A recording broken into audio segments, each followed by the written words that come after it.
How many listings to make $2,000 a week?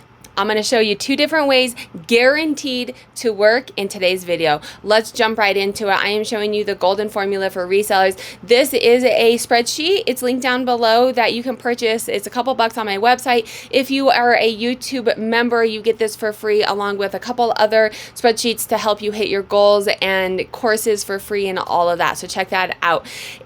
So what we're looking at is 2 different ways that you can make $2,000 a week. This is going to be a high volume versus a high average sale price. I'm going to tell you exactly how many listings you need, what your average sale price needs to be, and what your sell-through rate needs to be, and which one is going to be right for you. So we're starting with the golden formula for resellers. This is up here at the top. It's your sell-through rate. How many items you've sold out of how many items that you have for sale. So if you have 100 items for sale and you sold 10 of them, then you are going to have a 10% sell-through rate. This essentially is just telling you at what rate are you selling the items that you have for sale. Your active listings is how many items that you have for sale, and then on average, what are those items selling for, your average sale price. These multiplied give you your gross revenue. Once you have a formula for them, you can work around and figure out exactly what you need to do to make the money that you want to make. We're taking it back to 7th grade math. Something on this side,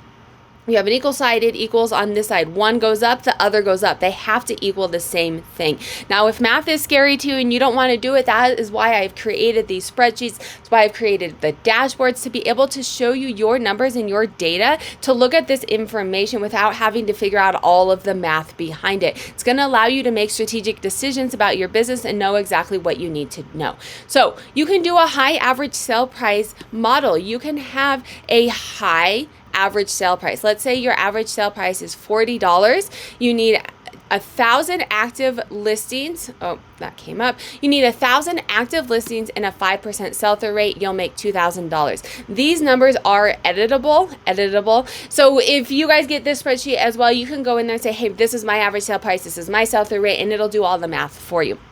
For the sake of this video, we're looking at what do you need to do to make $2,000 a week. So these are all weekly numbers, your sell-through rate for the week. Let's say you have an average sale price of $40. You'll need to have a sell-through rate of 5%, and you need to have 1,000 active listings.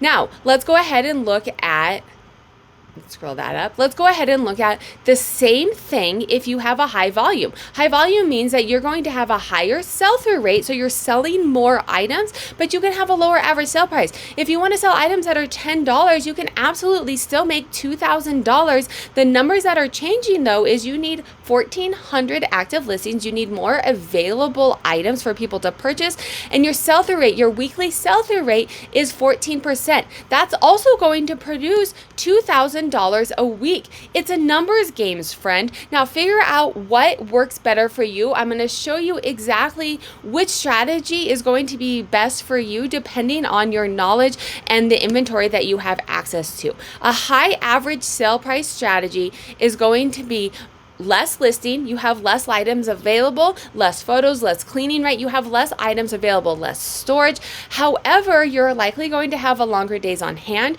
You're going to have to be sourcing more. It's going to be significantly harder to find items that are selling for $40 than it is to find items that are selling for $10. And you have to have a little bit more knowledge to know which items are going to sell for $40 on average. You're going to have a little bit more knowledge. Both are fine. Both can work. If this seems more like you enjoy the sourcing more and looking up comps and less of the listing, then the average sale price, the high average sale price, is probably a better model for you. It's right for you if you have knowledge and high-end inventory, low storage space, and patience to wait for the right buyer. You'll have a 5% sell-through rate. You're not going to be selling tons and tons of items, but when they do sell, they're going to sell at a higher sale price.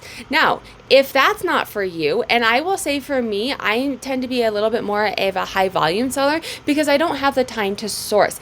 I source very minimally, and so I can go to a store and I can much easier buy enough items that are going to sell lower than finding a couple items that sell higher. You have to be outsourcing a lot or really have a good knowledge or a good sourcing spot to do that. So if you don't have that, a high volume seller, you can still make $2,000 a week selling $10 an item, items that are selling for $10. This is going to be more for you. You're going to have less days on hands, right? It's the opposite, less knowledge and less time sourcing. You don't have to spend as much time to find items that are selling for $10. However, you are going to have more storage space, right? You have way more active listings. You're going to have to take more photos, more listings, more cleanings, whatever it is, you're going to have to do it. It's basically the opposite, right? This strategy is for you if you have access to high volume, well selling.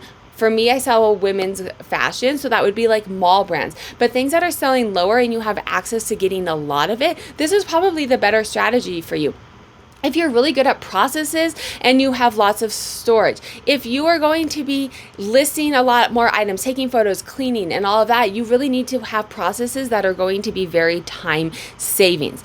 If you like this video, YouTube also thinks you'd like this video. I will link a playlist down here of how to make money reselling, and then make sure to hit that subscribe button to learn how to make money reselling on Poshmark and eBay.